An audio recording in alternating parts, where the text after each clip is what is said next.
오태우래 시사본부. 네, 박근혜 최순실 국정농단 재판 2심 선고 결과에 박영수 특검 상고하면서 국정농단 재판이 최종심만을 남겨두고 있는 상황입니다. 이 마무리를 향해 가고 있는 국정농단 재판의 핵심 인물 중 한 사람이죠. 최순실 씨를 2년 동안 변호를 해온 이경재 변호사 오늘 연결해서 말씀을 좀 나눠보겠습니다. 안녕하십니까? 네, 안녕하세요. 네, 이경재 변호사입니다. 반갑습니다. 네. 2년간 함께했던 이 최순실 씨의 변호인 역할을 그만두기로 하셨다고 들었습니다. 네, 그렇습니다. 네. 그 이유를 좀 말씀해 주세요. 지금 제가 우리 최서원 본명이 이제 지금 원래는 최순실인데 최서원으로 이제 개명을 했습니다. 그래서 예. 최서원이라고 부르겠습니다. 이 사건을 맡은 게 2016년 9월이거든요. 예. 그러면은 이제 2년이 됐습니다. 그리고 그 동안에 수사와 재판, 이게 전쟁 같은 수사와 재판이었습니다. 네. 그래서 제가 좀 정신적으로도 그렇고 신체적으로도 상당히 좀 기력이 좀 쇠진하 있는 상태거든요. 네. 네, 그렇다면은 우리 변호인 팀에 다른 두 분의 변호사가 있습니다. 권영광 변호사하고 최광우 변호사, 시종이랑 같이 변호를 했기 때문에 네. 또 젊은 두 분이 충분히 상고심은 할 수 있다고 판단하고, 항소심 선고 전에 미리 최성원 씨하고 다 상의를 했습니다. 그렇게 하기로. 예. 네, 그렇게 하고 제가 변호인 선임계는 내지 않고 필요하면 밖에서 조언을 하기로 이렇게 얘기됐습니다. 선임계를 내지 않고 밖에서 조언은 계속 하실 의향은 있으신 거예요? 필요한 조언은 할 생각입니다. 네네. 예. 근데 최서원 씨, 최순실에게 변호인을 하지 않겠다고 이제 말했을 때 그때 뭐라고 반응을 보이던가요? 설명을 했습니다. 대부분은 잘 아시다시피 사실관계를 다투는 게 아니고 법률적인 판단 부분이거든요. 예.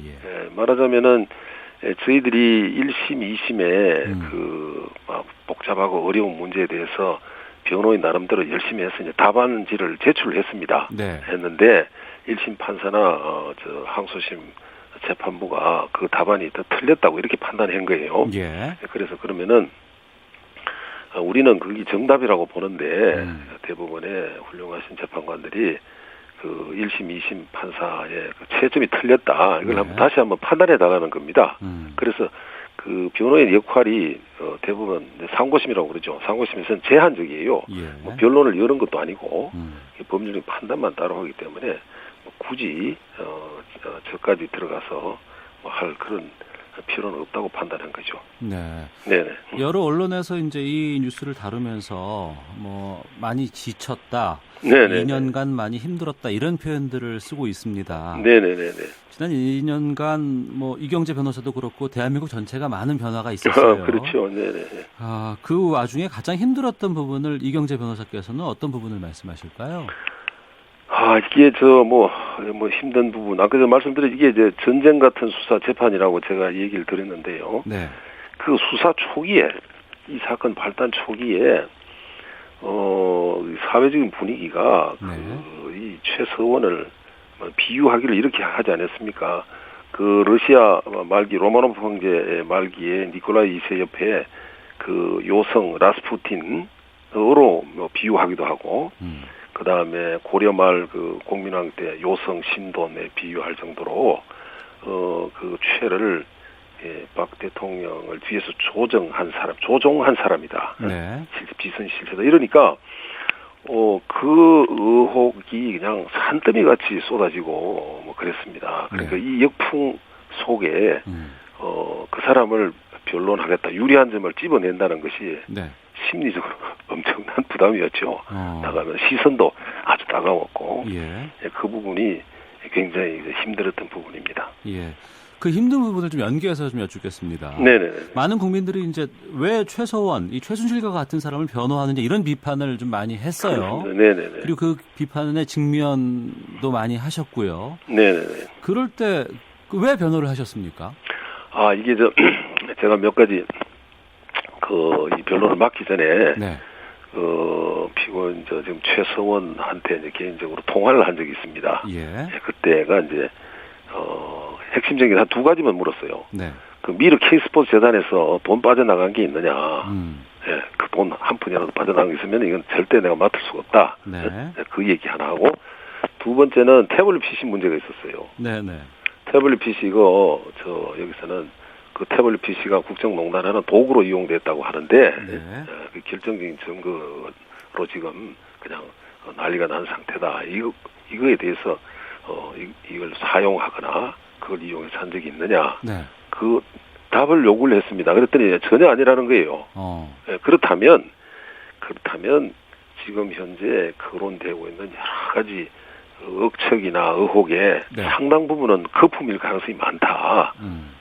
억울한 사람을 만들 소지가 있다. 이렇게 판단해가지고 그럼 좋다. 누군가 변호인이 이 역할을 해줘야 되거든요. 네, 누가 하든지 간에 예, 그렇다면 내가 한번 맡아보자. 그리고 이런 그 역사의 큰 격동기에 예. 변호인으로서 역사의 증인이 되는 사람이 몇 사람 있어야 될 거 아니냐. 네. 그걸 내가 앞장서서 하고 또 좋은 후배들이 여기에 동참해 주기를 바란다라는 이런 생각이 있었습니다.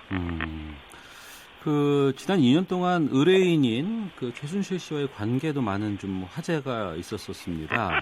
네네. 그 최순실 씨의 특유의 고집이라든가 뭐 이런 것 때문에 변호인단과의 마찰도 좀 꽤 있었을 것 같은데요.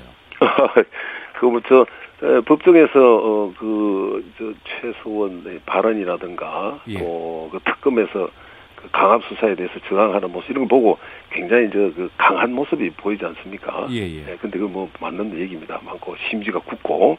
예. 예, 그런데 그 강한 반면에 굉장히 열린 마음을 가지고 있습니다. 그 변호인이 이렇게 조언을 하면은 네.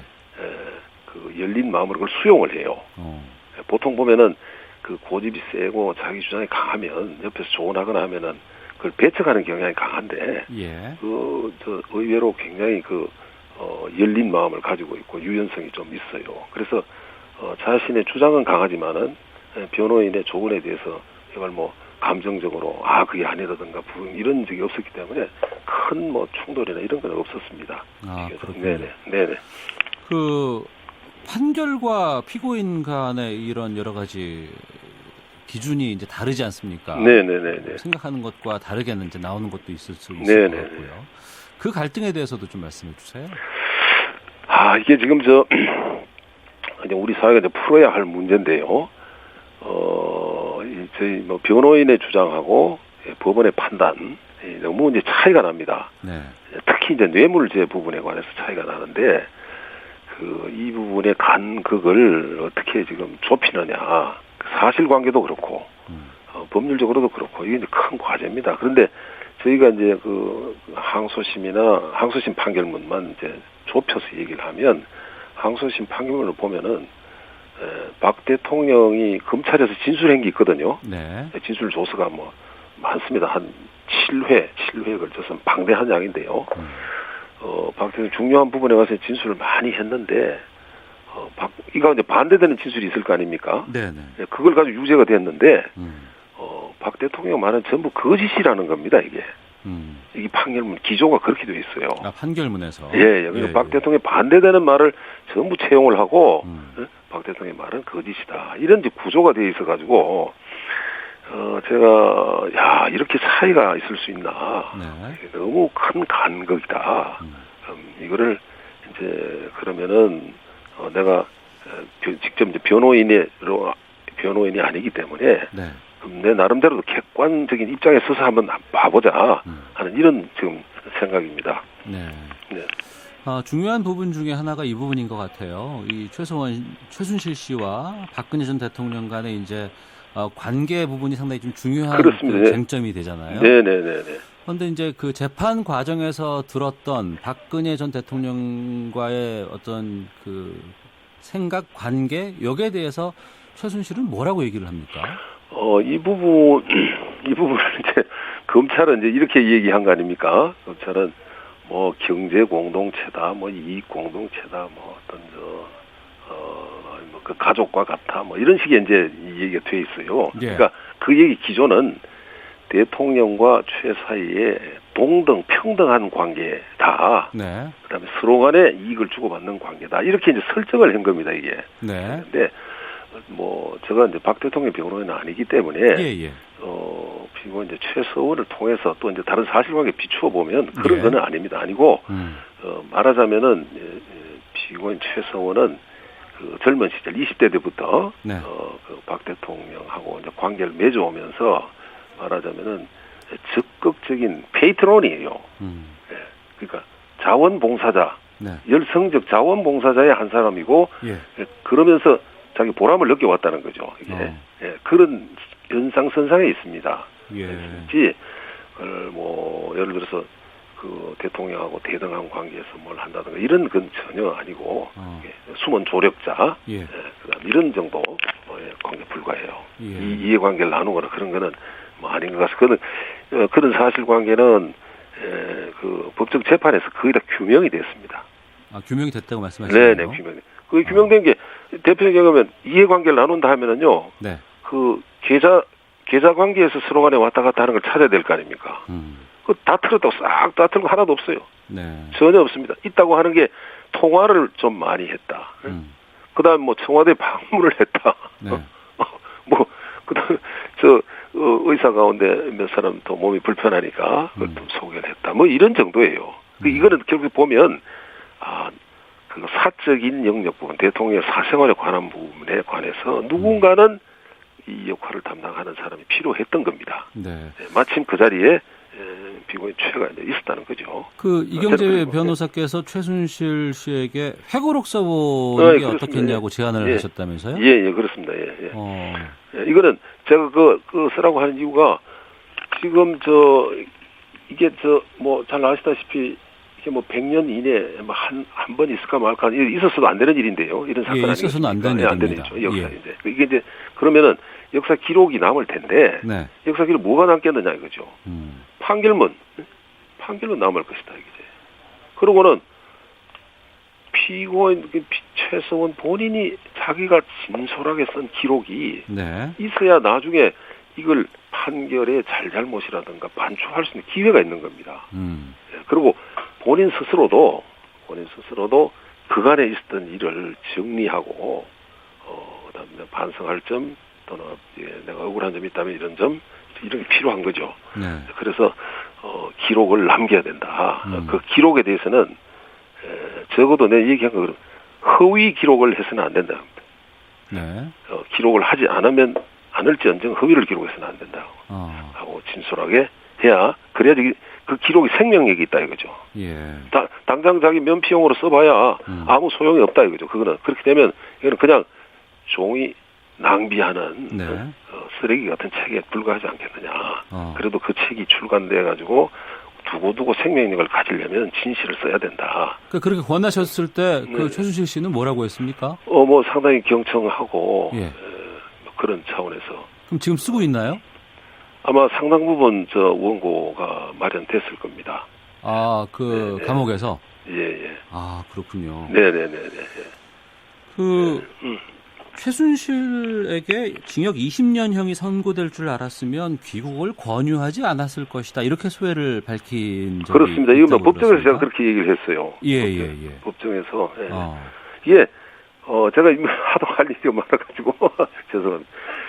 이게 징역 20년 그다음에 벌금 180억에서 200억 이렇지 않습니까? 예. 이렇게 선고된 이유는 이걸 뇌물로 엮어갔기 때문이에요. 그냥 직권남용이라든가 이런 거 하면 이렇게 형이 선고될 수가 없거든요. 네. 기껏 해봐야 7.5년 이 정도밖에 안 되는데 이게 두 자릿수로 넘어가는 형을 선고하려면 뇌물로 사건을 바꿔야 돼요. 네. 이 바꾼 게 특검에서 바꿨다고. 뇌물 특검에서 바꿨습니다. 그런데 그러면서 이제 제가 보기에는 그렇습니다. 저는 이제 이걸 이렇게 그런 거 지금 현재는 그런 확신을 가지고 있는데 이게 일반 말하자면 흔히 어느 정권에서나 어느 시대나 있을 법한 정권 주변에 이제 부정부패 정도에 불과한데 스캔들에 불과한데 이거를 정부를 붕괴시키고 대통령 끌어내는 역할을 한 것은 특검에 의해 가지고 뇌물 사건으로 바꿔놓은 겁니다. 바꿔놓고 그다음에 그 타켓을 당시에는 대통령이 이제 현직에 있었기 때문에 안 되니까 이재용 삼성 부회장에 대해서 공격을 한 거거든요. 그런데 그때 최를 불러서 뇌물 관계 공모를 입증하려고 해서 특검에 불렀지 않습니까? 예. 특검에 불러가지고 최로부터 자백을 받으려고 했어요. 어. 그래가지고 뭐 삼족을 멸한다는 얘기 강압 수사가 들어온 겁니다. 그래서 그거에 대해서 이제 강렬하게 저항을 했고 그러면서 특검은 피고인 최에 대해서 이 사건에 조서 한번 받지 못했어요.